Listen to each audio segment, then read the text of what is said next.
I will be proud to play that role. But we will never stop our efforts to defend democracy in all workplaces in Canada. Thank you.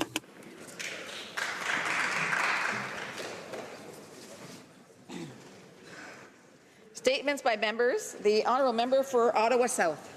Mr. Speaker, Canada's very first scientific agency, the Geological Survey of Canada, celebrated its 175th anniversary on April 14, 2017.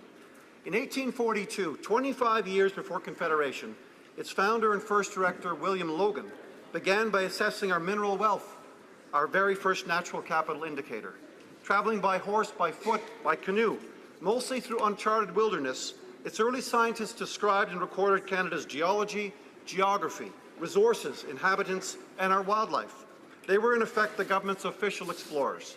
Their pioneering work in the 19th century laid the foundation for the development of Canada's mineral and energy resources. In the 20th and 21st centuries, the GSC's National Geological and Resource Maps, publications, and scientific studies provided significant stimulus for our expansion and our growth.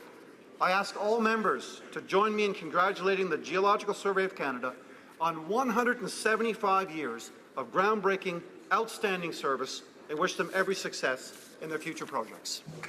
The honourable member for Perth Wellington. Thank you, Madam Speaker. I rise in the House today to recognize International Day of the Midwife.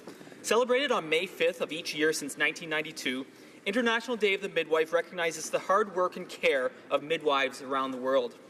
The theme for 2017, Midwives, Mothers and Families, Partners for Life, captures the important work and contributions midwives provide to maternal and child health. I would like to recognize Countryside Midwifery Services, Grand Valley Midwives, and Stratford Midwives for all they do for mothers, newborns, and families in Perth Wellington. Their dedication and compassion is appreciated by families throughout our communities, mine included. My wife, Justine, and I will be forever grateful and thankful to midwives Evelyn Kobayashi and Caitlin Keelan on the birth of our children in 2014 and 2016. On this International Midwives Day, thank you for all they do. The honourable member for Aurora, Oak Ridges, Richmond Hill. Madam Speaker, today I would like to recognize the Canadian Herons, Canada's national badminton team for seniors aged 65 plus who won the gold and bronze medals at the Badminton World Masters Games in New Zealand this year. I'd like to specifically congratulate team member Cora Cayugan, a constituent in my riding, whom I was honoured to meet and present a Canadian flag before her team left for New Zealand. As Canadians, we are proud to compete internationally and showcase the athletic abilities of our citizens, both young and young at heart. This team of senior athletes demonstrates both the will to persevere and the important commitment to staying active. They are an inspiration for all Canadians. With the warmer weather on the horizon, we hope, I'd like to encourage all Canadians from coast to coast to coast to head outdoors and remember, it's never too late to start being active. Thank you. The Honourable Member for Rosemont, La Petite Patrie. Our societies work well when everyone does their share. When individuals and companies pay their fair share of taxes, it's pooled to pay for public services, education, health, roads, support for seniors or handicapped individuals.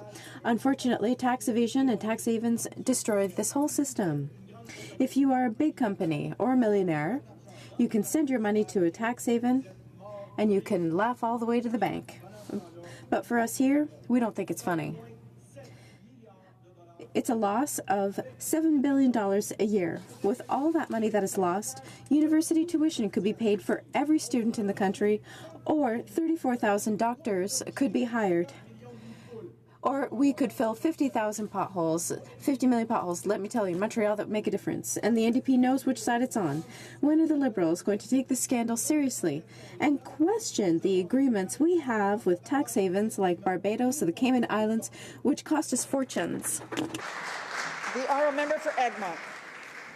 Madam Speaker, the spring lobster fishery is now underway in much of Atlantic Canada. This past Friday, before the opening of Lobster Fishing Area 24, I had the opportunity to visit all of the ports in my riding and speak with many local fishers.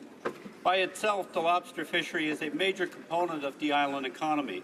It also plays an essential role in supporting hundreds of much-needed rural jobs. This period of time also marks the beginning of spring planting in the agricultural sector on PEI. Fishing and farming remain the strongest parts of the island economy, with the largest job creation relating to the processing of agri-food and seafood products. I want to acknowledge the important role of Prince Edward Island's farmers, fishers and plant workers, and hope that they have a safe and productive 2017 season. The honourable member for Carleton. Madam Speaker, I rise today to invite you and all honourable colleagues to VISAC on Parliament Hill. This is an event being held on May 10th from 11:30 a.m. to 1:30 p.m. in the Sir John A. Macdonald building. VISAC Day is the day Buddhists remember the birth, the enlightenment, and the passing away of the Buddha. I look forward to meeting with the ambassadors of Thailand, Nepal, Myanmar, and others in this year's wonderful celebration, where we will have occasion not only to learn more about Buddhism, but to celebrate the enormous contribution that so many Buddhist Canadians have made to our country. I'd like to thank VISAC in Ottawa, an organization that is co-hosting this event, and invite all members to come join with them in celebrating this wonderful occasion. Thank you. The honourable member for Cape Breton Cancel. Madam Speaker, it's an immense pleasure to stand today to congratulate the Cape Breton West Islanders on their TELUS Cup victory, emblematic of Canadian midget hockey supremacy. After 4 decades of this national competition, it marks the first time a team from Atlantic Canada has won the title. The gold medal game saw the Islanders enter the third period down 2 goals against their Quebec rival, but their trademark hard work and perseverance saw them scratch back and bring the game to overtime, where Upper Pomquet's Logan Chisholm buried his second goal of the game to clinch the win. Standout goaltender Colton Ellis of River Dennis was sensational, stopping 43 shots for the win. Head coach Kyle McDonald heralded the team leadership, and lauded team captain and tournament MVP Jacob Hudson for his effort. NHL Hall of Famer Al McGuinness tweeted his pride and congratulations, and Islander alumni Andrew McDonald of the Philadelphia Flyers bought the boys a victory supper. To President Brian McGuinness, Paul McIsaac, Craig McGuinness, Len Toby, Darren, Lloyd, Tammy, and Kyle. The honourable member for Fredericton. Canada lost a dedicated and passionate advocate for gender equality as Wendy Robbins passed away on April 18th at the age of 68. Wendy was the first woman to be promoted to full professor of English at the University of New Brunswick and co-founded its Gender and Women's Studies department. She defended reproductive rights in New Brunswick and helped shape national policy on the issue for the Liberal Party. Wendy a élaboré de nombreux cours. Wendy developed a number of writing courses for women and won the Alan P. Stewart Award for Teaching Excellence. She was the co-founder of an online feminist discussion group and was the vice chair for matters regarding women and equity for the Canadian Federation for the Humanities and Social Sciences. Her friends remember her boundless energy and dynamic activism. Her contributions, and I quote, "She was just the most loving and devoted grandma to her 5 grandkids that you could possibly imagine. For the public, all of the other things she did were what she'll be remembered for, but in our family, Grandma Wendy was the role she just relished." Thank you. The honourable member for Central Okanagan, Similkameen Nicola. Thank you, Madam Speaker. Yesterday, our Supreme Court ruled that they would hear the Como case. While this case involves the importation of alcohol across the provincial border, the ramifications are much greater. Section 121 of the Constitution Act is clear. All articles of the growth, produce, or manufacture of any of the provinces shall, and from and after the Union, be admitted free into each of the other provinces. Should our Supreme Court support a restored interpretation of Section 121, we may very well see true free trade in Canada. And what a wonderful thing it would be instead of more interprovincial protectionism. I'm hopeful that this Liberal government will act as an intervener and stand behind true Canadian free trade and oppose the status quo of provincial protectionism. My thanks to Mr. Gerard Como, his team, and the Canadian Constitution Foundation for having the determination to continue pushing this important case forward. Madam Speaker, I stand for true free trade in Canada. That means buying Canadian. The honourable member for New Brunswick Southwest. Madam Speaker, as we enter the peak fire season, I'd like to recognize firefighters and first responders in my riding of New Brunswick Southwest. My riding shares 5 border crossings with the state of Maine, where fire departments and first responders have a mutual aid agreement to share personnel and equipment in the event of a major fire on either side of the border, meaning that firefighters and first responders from both the U.S. and Canada will respond, and border guards allow the emergency vehicles to quickly enter the respective country. It's worth remembering the United States and Canada truly enjoy a unique friendship, and that extends to the support we provide one another during times of fire and emergency. Thank you to all the first responders and firefighters. Thank you, Madam Speaker. The honourable member for Spadina, Fort York. Madam Speaker, as we celebrate 150 years of Confederation, we're also celebrating the 50th anniversary of some of the events that marked our country's centenary in 1967. The highlight of that year for many people was Expo 67. And although I was only 6 at the time, it remains a very personal and a very proud memory for me. The reason? My father and his partners were the chief architects on the Canadian Pavilion at that World's Fair. Katimavik, that iconic floating pyramid, was more than just a majestic architectural symbol for this country. It also housed some other meanings. Almost as remarkable as the design is the fact that my father and his 6 partners were all immigrants to Canada, all in their mid-30s, and all foreign trained, and yet got this commission. The promise this country offered, the opportunities that these people were given to contribute to this nation, are what we celebrate, many of us, when we celebrate Canada and its 150 years. And whether it's Expo, the Centenary, or Canada 150, when we celebrate Canada, we ought to keep in mind that what we celebrate are the people and the opportunities we give to each other, even the immigrants. Thank you.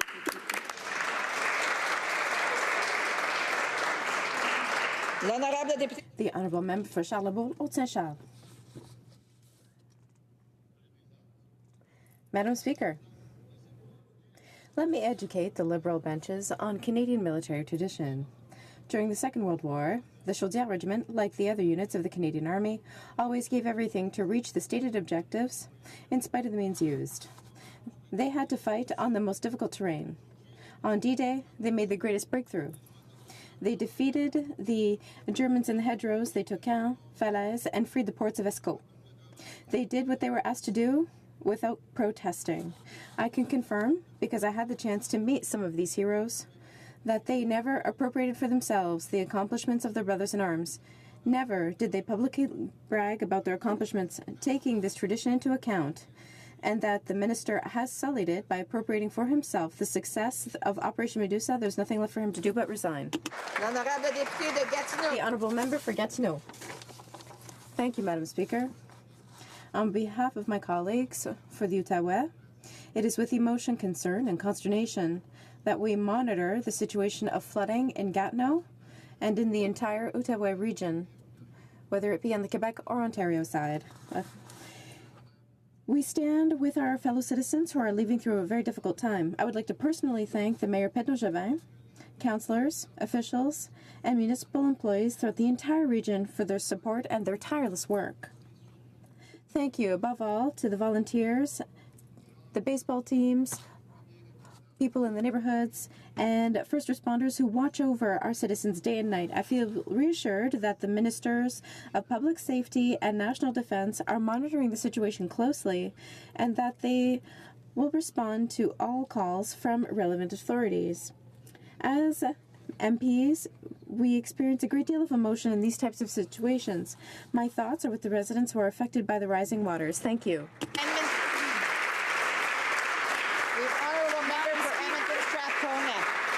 In the election, this government promised to defend the environment by restoring environmental laws and processes eviscerated by Stephen Harper.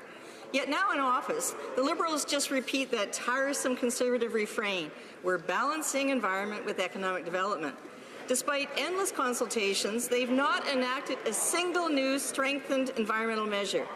But they had no reluctance expediting major resource project approvals, relying on Stephen Harper's emasculated assessment process. No action yet taken to restore protections to the Fisheries Act.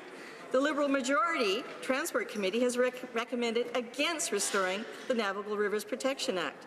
and Canadians are again being forced to sue the government for protection of threatened species. We're growing weary counting the election promises broken. Whatever happened to that heartfelt pledge to protect the environment? The honourable member for Flamborough-Glanbrook. Madam Speaker, in spite of so much rain in this, our 150th commemoration of Confederation, you can see hundreds of thousands of bright blooming tulips throughout Ottawa.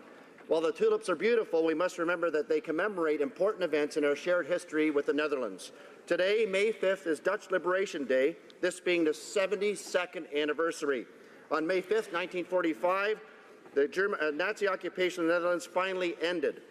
Courageous Canadian troops pushed the Nazis back into Germany in the later months of the war, liberating the Dutch people from 5 years of tyranny. Terrorized by bombings and starving, the Dutch people were overjoyed. The Canadians were welcomed with truly open arms. It forged a bond between our two nations that has endured ever since and will for generations to come. Many Dutch Canadians in Flamborough-Glanbrook lived this experience firsthand. They've passed on memories and stories and of heroism to their children and grandchildren and great-grandchildren. Speaker, I'm proud of this history. I'm proud that the Dutch royal family was provided safe refuge here during the war, and I'm especially proud Canadian flags are flown throughout the Netherlands on each May. The honourable member for Hamilton East, Stony Creek. Madam Speaker, most electricity is transmitted throughout the world thanks to the innovations of a remarkable man named Nikola Tesla. In 1898, a group of Hamilton businessmen consulted with the young genius to build a generating station 35 miles away at Deque Falls that brought power to the city and was the second longest transmission in the world at that time. That generator, which is still in use, provided Hamilton with cheap, abundant electricity and helped make us a manufacturing center. Last July, in his honor, an important roadway in my riding was named Nikola Tesla Boulevard. The local Serbian community, led by Vic Djurjevic, started the Nikola Tesla Educational Corporation and raised over $250,000 to support the project, pay for the new signage, and create scholarships for young scientists in elementary, secondary, and post-secondary institutions. I ask all members of the House to join our community in paying tribute to a remarkable man whose work has benefited the entire world, Nikola Tesla.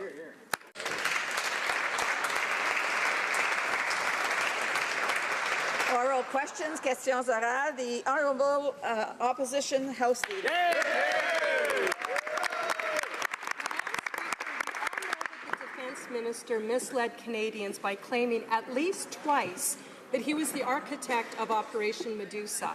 In doing so, he's lost all credibility and he needs to step down. But the Prime Minister has a responsibility as well. The Prime Minister needs to stand up for our military and put their interests first, ahead of protecting this Minister of Defence. Does the Prime Minister realize by not moving his Defence Minister out, he's condoning his actions and sending a very troubling message to our men and women in uniform? The Honourable Parliamentary Secretary to the Minister of National Defence. Madame la Présidente, le ministre. Madam Speaker, the Minister holds the work of our soldiers of the armed forces in very high esteem. He is carrying out his review, and he will soon be unveiling a new defense policy that will ensure that soldiers will have the equipment that they need and everything they need when they are sent abroad for missions to ensure the sovereignty of Canada and the defense of North America, and to defend our international obligations towards world peace. House Leader. Well, unfortunately, Operation Medusa is just one example of the minister making false claims. There are reports that Canadian troops who are currently serving in the Sinai Desert will see cuts to their danger pay starting next month. This is another example of a broken promise, and the Minister of Defence not only misleading Canadians, but misleading the very troops that he's commanding. Can't the Minister see that making false promises and making false claims is actually causing hardship for our men and women in uniform? The Honourable Parliamentary Secretary. Madam Speaker, we are ensuring that Canadian soldiers have all of the benefits they need to carry out their needs. They will be paid retroactively. This government is attempting to rectify the injustice for these soldiers who lost some of their remuneration in Operation Impact. We are working to study these compensation rules, and we're trying to find a long-term solution to the problems that it inherited, and we're going to try to find a fair solution for all. House Leader. Well, that's not very believable, Madam Speaker. And in fact, the Defence Minister can't seem to tell the truth, even with the most basic of facts. This week, there was a fundraiser for veterans. The Minister of Defence was supposed to be there, but he said all of a sudden he couldn't go. Why? Because lo and behold, suddenly he had a speech he had to write. A speech he had to write the same night as this event, which he had known about for months. Nobody is buying that, Madam Speaker. He wasn't the architect of Operation Medusa, and he wasn't writing a speech on Tuesday night. He's lost all credibility. When will he step aside? The Honourable Parliamentary Secretary to the Minister of Veterans Affairs. Madam Speaker, it was a pleasure for the Minister of Veteran Affairs and Associate Minister of National Defence to participate at the Party Under the Stars held this week on Tuesday. It was an opportunity to exchange with our veterans and our first responders to provide them the support that they need and to ensure that we honour them and recognise their sacrifices. Thank you. The Honourable Member for Charlebourg-Haute-Saint-Charles. Madam Speaker, the Minister of Defence has lost all credibility after taking credit for acts of valour that he didn't actually commit. We don't know why he did this because he never said. Since then, he's been trying to go about his business as though nothing had changed, but something has changed. The men and women in uniform are ashamed of the Minister of Defence. He has dishonoured them. The person who leads our troops can't simply twist the truth as however he wants. Will he resign? The Honourable Parliamentary Secretary to the Minister of Defence. Madam Speaker, the Minister of Defence is a former reservist. He will always hold the work of soldiers in high esteem, including those who fought at his side and those who served under other commanders or at other times. Today, it's up to the government and the minister to ensure that the members of our armed forces have all of the equipment they need to carry out their missions. And we also need to ensure they have all the support they need. We are leading a comprehensive review of defence policy, and all members have had an opportunity to participate in it. The Honourable Member for Charlebourg-Haute-Saint-Charles.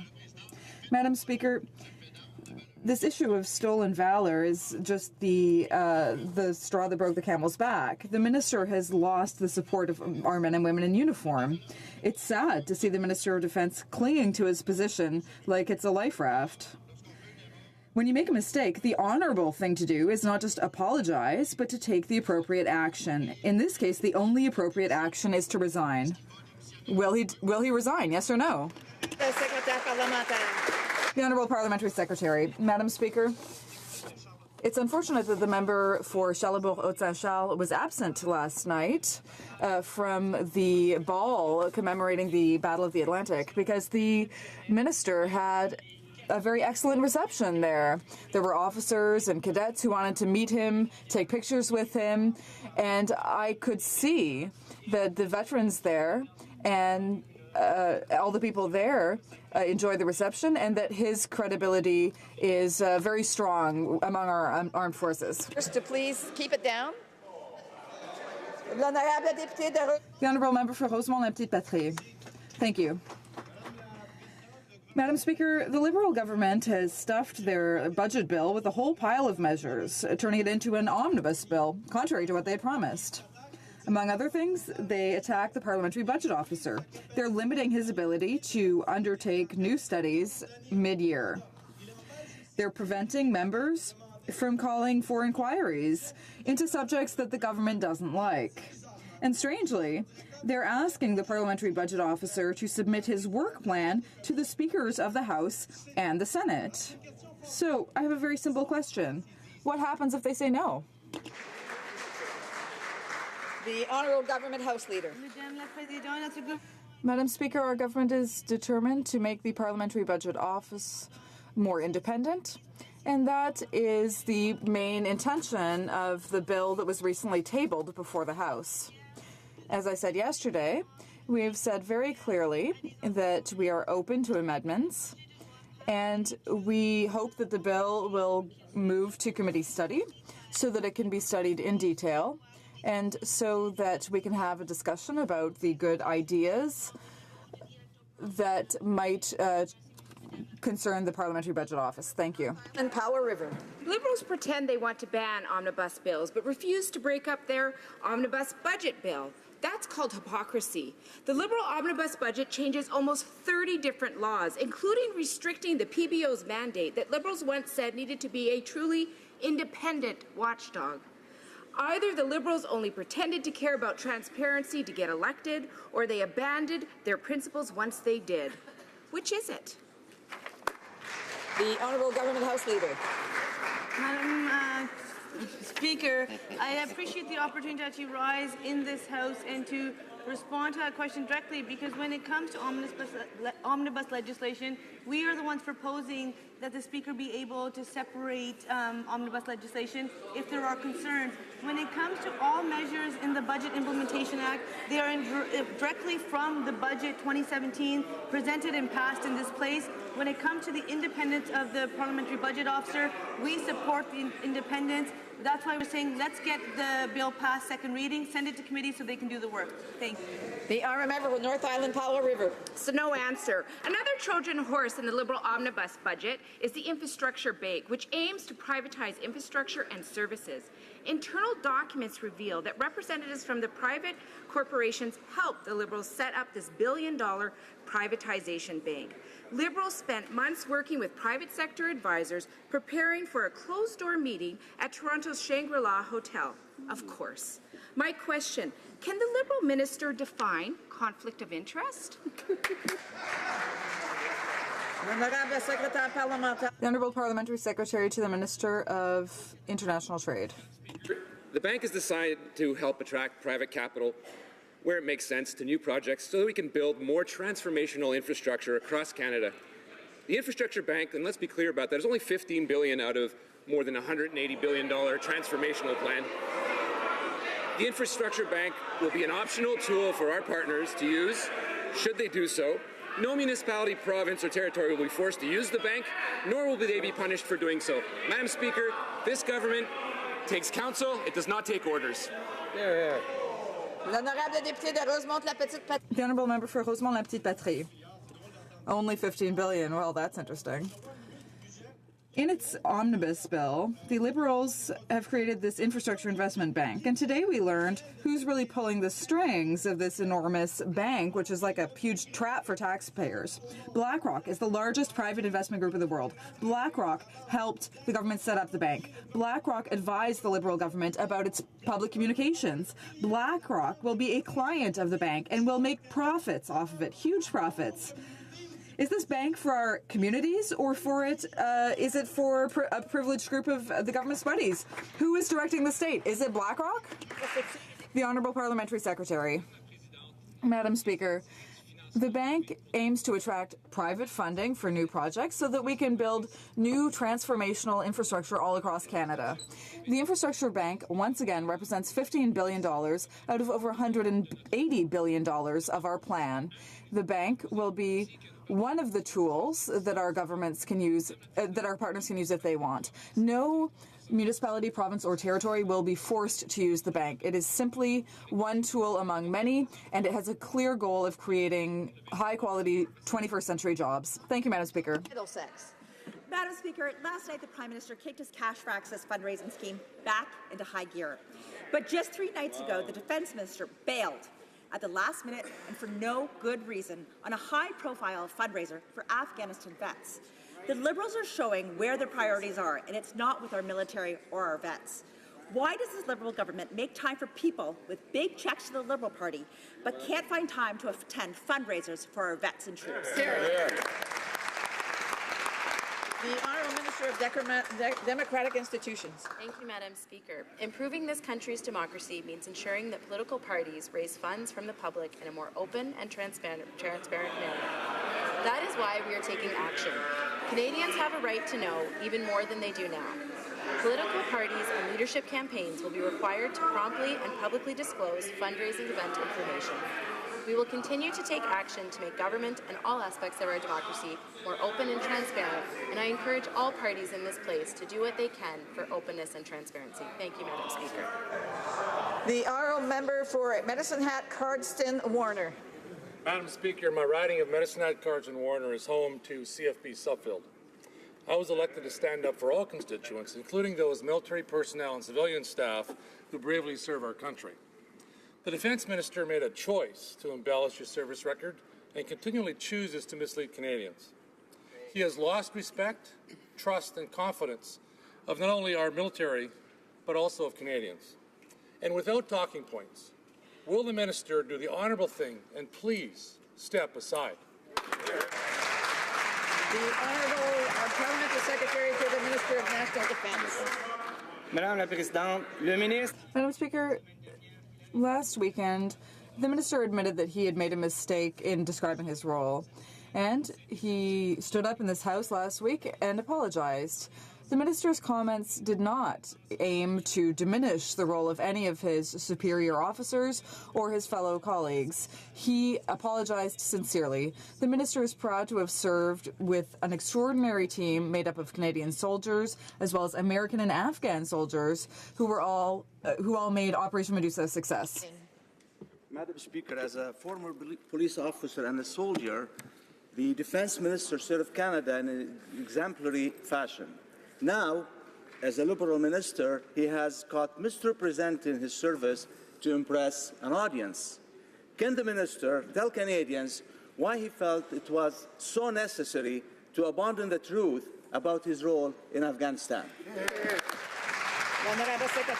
The Honourable Parliamentary Secretary. Madam Speaker, the minister's first responsibility is the same one as our government, and that is to respect the interests of our troops and to make sure that they have the training and the equipment that they need to carry out the various missions that they are assigned to. For the last year and a half, that has been the minister's objective, and that is what he works hard to do every day. One of the key elements of his mandate is to give our country a new defense policy. We are ensuring that this policy will be properly funded. The Honourable Member for Portneuf-Jacques-Cartier. Madam Speaker, I'd like to invite the member for Saint-Jean to listen to the question. As a father, I teach my kids to respect others and never to take credit for others' work because it's immoral and unacceptable, and it makes you lose all credibility. The minister made a choice to twist the truth several times, and he continues to mislead Canadians. What credibility can he possibly still have with the members of our Canadian Armed Forces? How can he continue to lead the Department of Defence since he has lost the respect of all of our soldiers? Why doesn't he resign? The Honourable Parliamentary Secretary. Madam Speaker, the minister over the last few weeks and the last year has developed a consultation process with experts, with Canadians, and with members of Parliament so that we can have a defense policy that will really supply our soldiers with the training, the equipment, and the support that they need.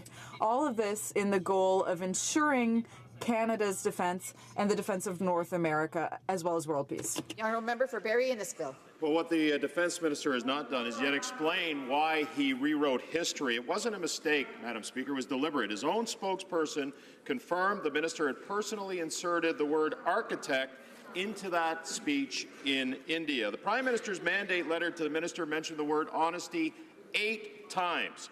Clearly, he's not been honest, and his eagerness to take credit from others to pat himself on the back is an affront to our troops. When will the minister do the right thing? When will he step aside and put our troops ahead of himself? The Honourable Parliamentary Secretary. Madam Speaker, the minister has the trust of the Prime Minister and the trust of our entire caucus. I have been hearing testimony all day and yesterday about the minister's credibility and his important work in developing this new defense policy, which will ensure that our men and women in uniform will be able to have all of the tools that they need to really do their missions well. Thank you. Our member for Barrie Innisfil. The Prime Minister can't keep his head in the sand and pretending that Canadians still have confidence in this defence minister. Every time the minister enters a base, every time he rides on a plane, every time he steps on a ship, and every time he addresses our troops, it will haunt him. It will haunt him because in those multiple moments he chose to embellish, he immediately lost respect, credibility, and the trust of our men and women in uniform and our veterans. The truth is, Madam Speaker, that the minister knows it. So for those reasons, will he do the honourable thing and step down? The Honourable Parliamentary Secretary. Madam Speaker, the Minister's credibility has been testified to by all of the work that he's doing to develop this new defence policy. We're talking about consultations that are unprecedented in the last 20 years. This policy will ensure that all of our men and women in uniform will have the equipment, the training, and the respect that they need to carry out their missions just as Canada is expected to do. Mr. Nippy, Churchill River. Madam Speaker, clean drinking water is a right that all Canadians should be able to count on. But just 2 hours from Ottawa, almost half of the houses in the Algonquin community of Kitigan-Zibi don't have safe water, and it's been that way for almost 20 years. Shame on the government for not fixing the problem for all reserves. Our communities cannot wait any longer. When will the government make it a real priority and treat water like a human right? The Honourable Parliamentary Secretary to the Minister of Indigenous and Northern Affairs. Thank you, Madam Speaker, and I thank my colleague for her question. We as a government are probably one of the first governments to have a plan to end all long-term drinking water advisories on reserve and to prevent new advisories. In Budget 2016 investments, we have already had 201 projects in 159 communities serving over 196,000 Indigenous Canadians. In this year's budget, Mr. Speaker, we have added an additional $4 billion over 10 years, and we are sticking to our goal to end long-term drinking water advisories. The Honourable Member for Abitibi, James Nunavik Ayou. Speaker, but boil water advisories have been added since the Liberals took power. This week, the Algonquin artist Samian called out the Prime Minister for his complicity in this violation of a fundamental human right, access to drinking water. Progress is not enough. When will this government walk the talk and guarantee access to drinking water for all of our Aboriginal communities? Honourable Parliamentary Secretary to the Minister of Indigenous and Northern Affairs. Thank you, Madam Speaker. We realize and we certainly support and we're working hard to ensure clean drinking water for all Canadians, including Indigenous Canadians. This is why we are making the commitments that we are in Budget 2016, 201 projects already completed in the country. Budget 2017, another $4 billion to be invested in clean drinking water, and our goal is to make sure we have clean drinking water in all Indigenous communities by 2021 in Canada, and we're going to work hard to meet that goal.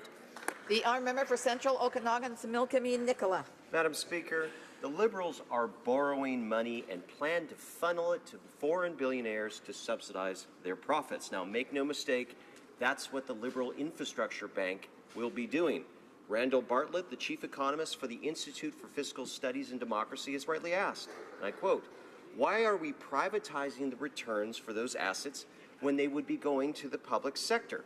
Now, it's a great question, Madam Speaker. Can we get an answer from this Liberal government? The Honourable Parliamentary Secretary. The government wants to attract private capital, make no mistake, but to Canada so that we can build more infrastructures across this great country and create good jobs for the middle class. The Infrastructure Bank is $15 billion out of more than $180 billion transformational plan for the 21st century. The vast majority of our plan will be delivered through traditional infrastructure, funding models alongside our municipal, provincial, and Indigenous partners. Madam Speaker, we're going to build Canada for the 21st century. We're going to use a lot of tools. The Infrastructure Bank is just one of them. The Honourable Member for Central Okanagan, Similkameen Nicola. Madam Speaker, those are the same worn-out talking points we heard earlier today and we continue to get from this government. But here's what the experts are saying, and I quote, there really isn't a case that's been made for the need for this bank overall, relative to existing tools that we have for infrastructure investment. Now, that's from the policy shop from the former parliamentary budget officer. Why are the Liberals taking away $34 billion from communities across Canada to set up this unnecessary and unwanted new bureaucracy here in Ottawa? Why, Madam Speaker? The Honourable Parliamentary Secretary to the Minister of Infrastructure and Communities. Madam Speaker, it's worth repeating that this is but one tool in the arsenal that we have to deliver great quality jobs, great infrastructure for, let's admit it, infrastructure in this country that's been underappreciated for the last 10 years. The Infrastructure Bank is just $15 billion out of more than a $180 billion plan, Madam Speaker. Again, the vast majority of our plan will be delivered through our traditional infrastructure funding models alongside municipal, provincial, and Indigenous partners. Madam Speaker, we're going to build Canada for the 21st century, and we're proud of it. The Honourable Member for Carleton. $15 billion. The Parliamentary Secretary should read Division 18, Clause 23 of the budget legislation, which says that it is $35 billion. That's $35 billion that on the same page will go to things like loan guarantees. Loan guarantees that ensure that potentially profitable projects, if they go wrong, will end up costing Canadian taxpayers a fortune. Why is the government privatizing profit while nationalizing risk? The Honourable Parliamentary Secretary. Madam Speaker, the implementing legislation gives flexibility for the bank. Our plan is to invest $15 billion out of more than a $180 billion transformational plan. Again, it's worth repeating, the vast majority of our plan will be delivered through traditional infrastructure funding models alongside municipal, provincial, and Indigenous partners. And where it makes sense, we're going to attract private capital for models that will serve citizens in a way that otherwise they wouldn't be served. Madam Speaker, this is a great idea. This is an opportunity to get leverage from the private sector, and we're going to do it all for Canadians to deliver a great infrastructure model for the 21st century. The Honourable Member for Carleton. Well, when the Liberals said in the election they were going to stop giving money to millionaires, they should have clarified they meant that's because they're giving it all to billionaires. In fact, we already knew about the Prime Minister's meetings with billionaires at Davos and at the Shangri-La Hotel, where he discussed the intimate details of this infrastructure bank. Today, Bill Curry of the Globe and Mail revealed the documents showing that the government has turned over control of the establishment of this bank to the same people who will profit from it. Now, there's nothing wrong with profit, but reward should go with risk. This infrastructure bank will put $35 billion of risk on Canadian taxpayers so insiders can make a profit. Why? The Honourable Member for Carleton. The Honourable Parliamentary Secretary. Thank you, Madam Speaker. Madam Speaker, I'll tell you where we're delivering billions. We're delivering billions to families who need it the most. Families are seeking hard to join the middle class. With our family allocation, Madam Speaker, we have delivered through taxing the 1%. We've delivered billions into families that need it the most for school supplies, for food, and we're really proud of that record, and we will take that record to the next election. Thank you, Madam Speaker. There's a lot of heckling going on, and I remind members of the rules of the House that when one member is speaking, another one will not interrupt, and I would hope that you will extend that respect.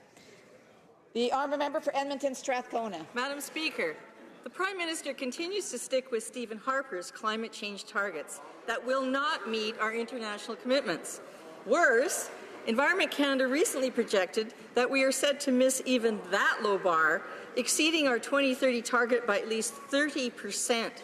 And this was before the Liberals announced delays in implementing key measures, including the methane emission control regulations, and the $1.2 billion to support climate action by the provinces.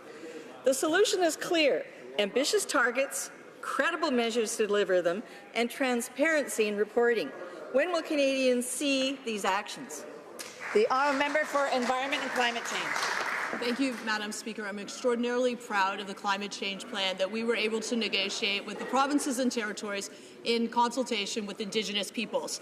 This includes putting a price on pollution, making polluters pay. This includes phasing out coal by 2030. This includes historic investments in public transit, in green infrastructure, in adaptation. This includes working with Indigenous communities to get them off diesel. This includes historic investments in clean innovation. This will create good jobs and opportunities, and we are extremely proud, and we are going to be moving forward. Thank you. The Honourable Member for Sherbrooke. Mr. Speaker, at the CRA, there's a difference between declarations of intent and reality, and it's the same thing for the minister. When the minister says that she's fighting tax evasion and making it a priority, well, a CBC investigation has told us that since 2011, twice the number of wealthy taxpayers have been able to pay no taxes. The minister says that she's closing the door on tax fraudsters. Well, hardly. It's wide open, and the system is helping the richest who can afford to pay for an expert in tax evasion. So will the minister finally end this two-tier system where the richest can afford to avoid paying taxes, and when will she finally turn the tide? The Honourable Minister, Parliamentary Secretary to the Minister of National Revenue. Thank you, Madam Speaker. Madam Speaker, the CRA continues to take important steps and is making progress in cracking down on tax cheats and ensuring a tax system that is more responsive and fair to all Canadians.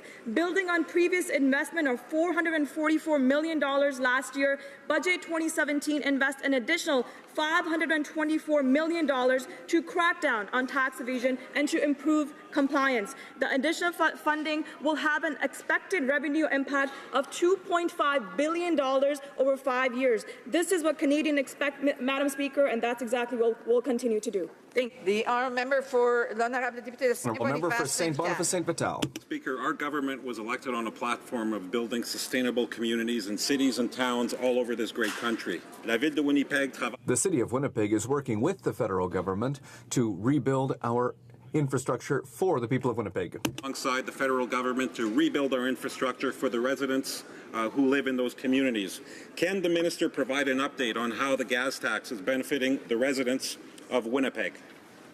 The Honourable Parliamentary Secretary to the Minister of Infrastructure and Communities. Madam Speaker, I thank the Member of Parliament for St. Boniface St. Vital for his question. Madam Speaker, recently our government joined the province of Manitoba, the City of Winnipeg, for an important announcement. The city will be using more than $12.2 million in its annual allocation of the federal gas tax fund created by a Liberal government for improvements of its local roads, back lanes and sidewalks this year. These projects will improve the quality of life of Winnipeg residents and tourists through better roads, reduced traffic delays, faster commuting, and increases in the efficiency of the overall transportation network in the city. Thank you, Madam Speaker. The Honourable Member for Lakeland.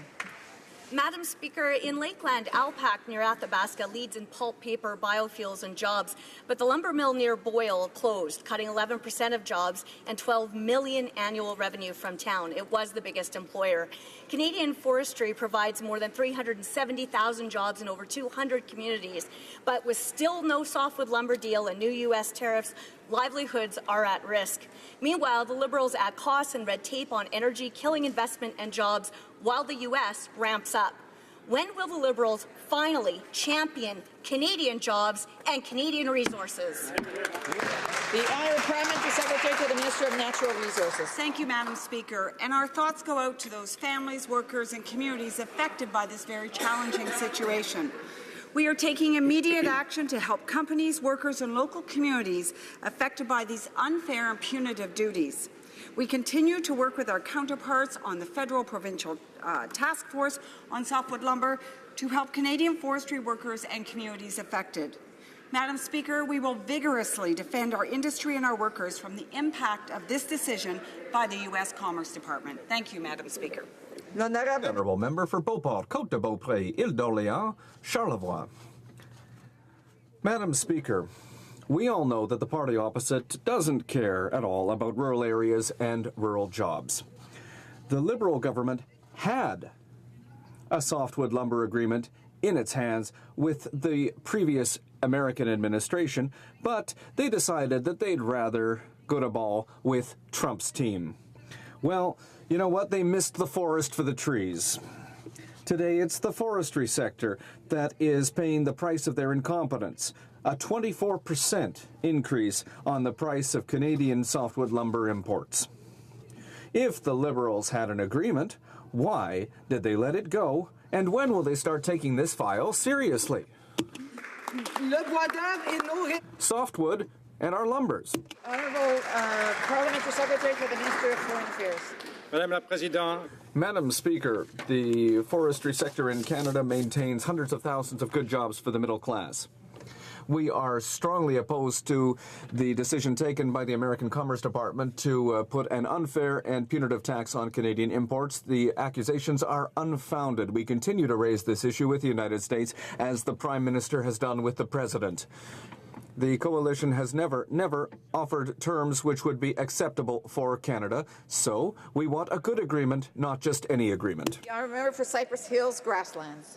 When the Prime Minister stumbled onto a Saskatchewan farm last week, he was surprised that they used complicated tools like GPS. Well, Madam Speaker, producers have other tools that are just as important. One of the economic tools they've had for decades was the ability to defer income from cash grain tickets. Now, the Liberals are moving to take that away, a move that punishes Canadian producers and rewards the government. Why is it that every time these Liberals make a move, they rip money out of Canadian pockets and just put it in their own hands? The Honourable Parliamentary Secretary to the Minister of Finance. Thank you, Madam Speaker. Strongly supports the Canadian grain industry, which is a key driver of exports, jobs and economic growth. With changes in recent years in grain marketing, the delivery of listed grain is now the responsibility of the private sector instead of the federal government. Budget 2017 launches consultations with farmers and stakeholders on this tax deferral, and we want to hear from farmers before moving forward. Thank you, Madam Speaker. The honourable member for North Okanagan-Shuswap. Thank you, Madam Speaker. Fishermen in Newfoundland and Labrador are concerned about their livelihoods. Recent quota changes have created uncertainty and left many wondering how they will make ends meet. But the Fisheries Minister doesn't seem to care.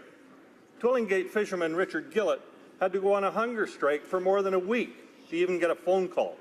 When will the Minister do the right thing and meet with Mr. Gillett? The Honourable Parliamentary Secretary for the Minister of Fisheries. Well, I thank you very much for the question, Madam Speaker, and of course we are very concerned about the situation in Newfoundland and Labrador. We understand how much coastal communities rely on fisheries and oceans, and I'm happy to report that the Minister has been in contact. We are looking forward to discussions about Newfoundland and Labrador fisheries. We understand this is a difficult time for the fish harvesters and communities affected by recent fisheries management decisions, but we are investing in science. We are investing in... Thank you, Madam Speaker. The honourable for Saskatoon West. Don't start yet. There's no light. Madam Speaker, after a year of the Phoenix fiasco, there's still no light at the end of the tunnel for thousands of workers. It's interesting that the longer this fiasco drags on, the fewer answers the government can give us about when they'll be able to solve it. Maybe that's because this broken system is actually creating new victims every single day. If the government won't tell us when all the current cases will be resolved, can they at least tell us when they intend to stop creating new ones? The Honourable Parliamentary Secretary to the Minister of Public Services. Madam Speaker, as the MP for Gatineau and Parliamentary Secretary to the Minister, I, like all members of the House, have heard stories from public servants in our ridings about the challenges that they face because of issues with the pay system. These issues have caused real hardships for many public servants and their families, and many are issues that no family should have to face. Our government remains resolutely focused on addressing the issue, on deploying the resources, financial and human, needed to address this situation. That is what we are going to do, Madam Speaker, and that is what we are working on. The Honourable Member for Drummond. Madam Speaker, we've learned today that it takes years to get access in French to federal court decisions. The Official Languages Commissioner has been looking at this issue since 2007, and complaints have been piling up for 10 years. This is further proof that this government is showing no leadership when it comes to official languages. Having access to federal court decisions in both languages is a right. My question is for the Minister of Heritage and Official Languages. Is she going to wait another 10 years to fix this problem? The Honourable Minister, Parliamentary Secretary to the Minister of Justice and Attorney General. Thank you, Madam Speaker. Madam Speaker, our government is committed to ensuring that Canadians have access to justice in the official languages of their choice. Budget 2017 proposes to provide $2 million over 2 years to the Courts Administration Services to enhance federal courts' ability to make decisions available in both English and in French. This new funding is in addition to the new processes that our government has already established for Supreme Court of Canada appointments, which includes a policy that its judges should be functionally bilingual. Thank you, Madam Speaker. The Honourable Member for Beauport-Limoilou. Madam Speaker, the Liberal government has put in place a working group to think about the Phoenix pay system problems. After a year, that's too little too late, and it's public servants themselves who are saying this still today. Despite what this Liberal government and the Parliamentary Secretary has been saying, public servants across the country are still getting no pay. 6 months now, like the Drouin family in Montreal, the situation hasn't been fixed, and there are very serious problems right now today. When will this government act in an urgent and definitive way to fix this problem? The Honourable Parliamentary Secretary to the Minister of Public Services and Procurement. Madam Speaker, I can tell the member that our government is working in a definitive way, unlike the previous government, which acted imprudently by leaving us the fiasco after they fired 700 pay advisors. We have invested in this problem, and we inherited a dysfunctional pay system from the previous government, and we are going to fix it. Honourable Member for Mégantic-l'Érable. Thank you, Madam Speaker. Motivated by the Lac-Mégantic tragedy, the Minister of Transport has moved the Rail Safety Act review ahead by a year. Unfortunately, neither the recent budget nor recent announcements of grants under the Rail Safety Improvement Fund had anything to help those who are still suffering, the people of Lac-Mégantic. The rail bypass and the Industrial Security Institute are two projects that could make a real difference, Madam Speaker. When will the Minister of Transport walk the talk and support concrete projects for rail safety in Lac-Mégantic and for all of Canada, Madam Speaker? The Honourable Parliamentary Secretary to the Minister of Transport. I would like to thank my colleague because I know that this is a very important issue for him and for his community. And our thoughts continue to be with the families and the victims of the tragedy. Our government is firmly committed to improving rail safety, and that is the absolute priority of the minister. The file that he mentioned, study of that file is underway. For Bow River. Thank you, Madam Speaker. Budget 2017 changed the credit that small oil and gas companies get for resource exploration.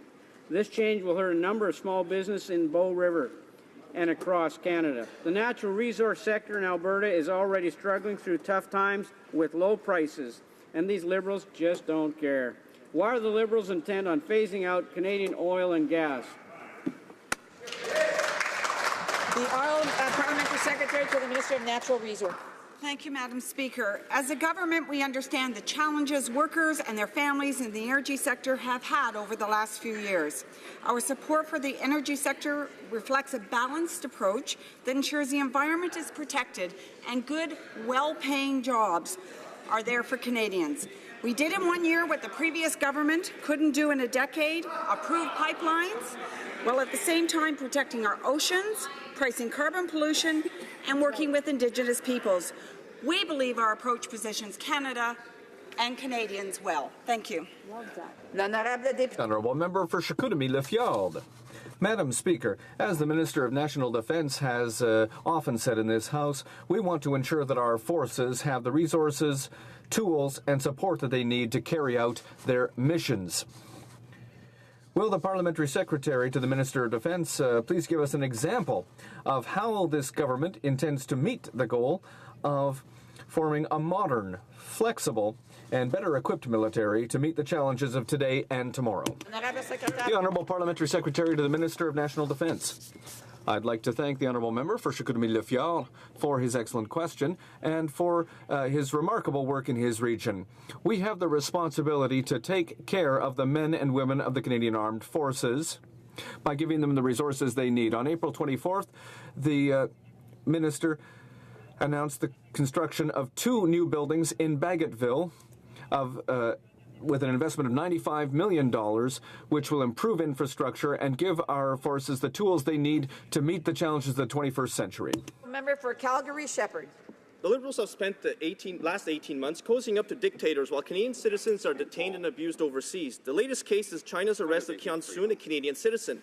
China jails dissidents, oppresses minority Uyghurs and Tibetans. It uses arbitrary detention, violates the religious rights of Buddhists, Taoists, Christians, and Falun Gong worshippers like Kian Soon. Why are the Liberals negotiating an extradition treaty with China when it refuses to release Canadians wrongfully arrested? The Honourable Parliamentary Secretary to the Minister of Foreign Affairs. Thank you very much, Madam Speaker. Certainly the protection of human rights is an integral part of our foreign policy. Canada and China are not extradition partners. There are no extradition negotiations. As with all cases internationally, our government has a firm commitment to the protection of human rights, the rule of law, and due process will continue to be paramount in all our engagements. Thank you. The Honourable Member for Hull-Aylmer. Merci beaucoup, Madame la Présidente. Madam De Speaker. nombreuses communautés riveraines font présentement Many face des communities on the banks of the our rivers are suffering from flooding. Volunteers and first responders are doing colossal work, whether that be in Quebec or in Ontario, to help those who are affected by the flooding, and we all thank them for their incredible work. Can the Minister of Public Safety please give us an update on the role that the federal government is playing to help support these communities affected by flooding? The Honourable Minister of Public Safety. Madam Speaker, our thoughts accompany all Canadians affected by the flooding. The government is always ready to help any province or territory that requires help. My department is on standby. We are speaking to all of the provincial governments involved, including later today. The first call for assistance is up to the provincial government to determine. If asked, the Government of Canada will respond quickly. Definitely. The honourable member for Sarnia-Lambton. Madam Speaker, as I said earlier, while the Status of Women Minister spends millions on her office renovations, women in need are being left behind. This week at committee, we heard testimony from the Canadian Building Trades Union that no money is available to unions to help advance women in the skilled trades. The Liberals have failed to protect vulnerable women and to support their advancement in the skilled trades. When will the minister get her priorities straight? The Honourable Parliamentary Secretary. No. Sure. Oh, sorry, the Honourable Minister of Status of Women.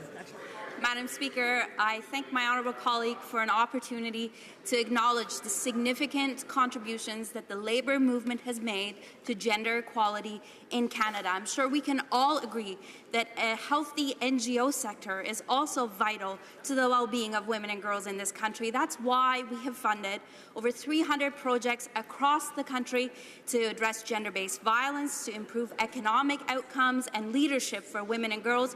Madam Speaker, I can assure my honourable colleague that should labour groups want to partner with NGOs, we welcome that.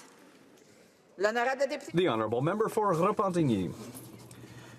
The Minister of Sustainable Development of Quebec has stated in the National Assembly that his department was working on a nuclear emergency plan to prepare for the creation of the Chalk River nuclear waste dump, which will be located on the banks of the Ottawa River. But the Ottawa River, Madam Speaker, is the source of drinking water for millions of Quebecers and Ontarians. Is the Minister of the Environment in favour of the creation of a radioactive dump on the banks of the Ottawa River? The Honourable Parliamentary Secretary to the Minister of Natural Resources. The Government of Canada is committed to ensuring the safe solutions are in place for managing radioactive waste. Radioactive waste owners are responsible for developing and implementing fully funded solutions for the safe and secure management of their waste. Major waste owners are meeting their responsibilities for developing long-term solutions, and a number of radioactive waste management initiatives are underway, with rigorous oversight from federal regulatory agencies. Thank you, Madam Speaker. The Honourable Member for Repentigny. Well, We know that the Nuclear Safety Commission is looking at this file, but that wasn't the question. We know that public consultations haven't started, but that's not what we're asking either. It's time to act now, Madam Speaker. Better to be active now than be radioactive tomorrow. Does the Minister of the Environment seriously think that it's a good idea to pile up a mountain of nuclear waste under a geotextile cover? The Honourable Parliamentary Secretary to the Minister of Natural Resources. Thank you, Madam Speaker. AECL delivers its mandate through a government-owned, contractor-operated model whereby the operation of its nuclear laboratories, including decommissioning and waste management work, is delivered by the Canadian Nuclear Laboratories. Under this model, AECL continues to own the land, facilities, assets, and liabilities, whereas the workforce, the licenses, and all other aspects of running the sites are part of the Canadian Nuclear Laboratories business. AECL is today a small Crown corporation whose role is to oversee the contract with the Canadian Nuclear Laboratories. Thank you. The Honourable Member for Joliette. Madam Speaker, Resolute Forest Products has confirmed what everyone feared. There will be job losses in the forestry sector because of the trade war. Where I come from, in Chertsey, in Saint-Michel-des-Saints, and in Saint-Jean-de-Mata, where I was born, everyone is worried. Today, the Prime Minister committed to supporting the businesses and regions affected by the softwood lumber dispute. Will the government honour the commitment made by the Prime Minister to our forestry communities in Quebec and grant loan guarantees immediately to support the forestry sector? Parliamentary Secretary to the Minister of Natural Resources. Thank you, Madam Speaker. As I said earlier, supporting the workers and communities that depend on forestry jobs is our top priority. Protecting forestry jobs means moving quickly to provide companies and communities with full access to existing loan guarantees, employment and economic diversification programs, while expanding export markets. While we fight these unfair tariffs on Canada's forestry industry, we will continue to work with the provinces through our federal-provincial task force to examine additional measures and address the needs of affected workers and communities. Thank you, Madam Speaker. The Honourable Member for Nunavut. Thank you, Madam Speaker. My question is for the Minister of Indigenous and Northern Affairs. The Broken Nutrition North program continues to fail Nunavut youth. INAC released the What We Heard report last week, which reiterates the many necessary changes that I and others have been advocating for years. It is my understanding that there have been further consultations held over the last few days. My question is not about these consultations. It's not about any future meetings or consultations. My question is when? When can Nunavut expect the much-needed changes to the program be made? Thank you, Madam Speaker. The Parliamentary Secretary to the Minister of Indigenous and Northern Affairs. Nakamik, Madam Chair, Nakamik, my colleague, and I want to recognize the tremendous work and input that my colleague from Nunavut has had with regard to Nutrition North. As you know, we have been very engaged in consultations with those across the North. We know it is unacceptable that Northerners are struggling to feed their families, and we have every intention of bringing forward a new program that will meet the needs of Northerners. That program and review is currently online. We've engaged with 3,500 people and submissions, and we're hoping very soon to be able to launch a new program. Thank you. J'ai l'honneur de faire savoir à la Chambre que I have the honor of announcing to the House that the Senate has sent a message to the House to inform it that it has passed a bill that it submits for the consent of the House, S224. Payments made under construction contracts. Point of order, the official opposition House Leader. Thank you, Madam Speaker. Madam Speaker, I understand that you are taking under advisement the admissibility of the amendment moved by the member for Carleton to the government's motion regarding the amendments made by the Senate to Bill C4. So I would like to just very briefly offer my argument in support of the admissibility of that amendment. At page 532 of O'Brien and Bosk, it states, a motion and amendment arises out of debate and is proposed either to modify the original motion in order to make it more acceptable to the House. I believe, Madam Speaker, that the amendment does just that. The Senate has amended Bill C4 in order to uphold a fundamental principle of democracy that the certification and decertification of a bargaining agent must be achieved by a secret ballot vote-based majority. Why the government wanted to take this away in the first place is perplexing, since they are proposing secret ballot elections in House committees. But at page 533 of O'Brien and Bosk, it states that an amendment is out of order if it is completely contrary to the main motion and will produce the same result as the defeat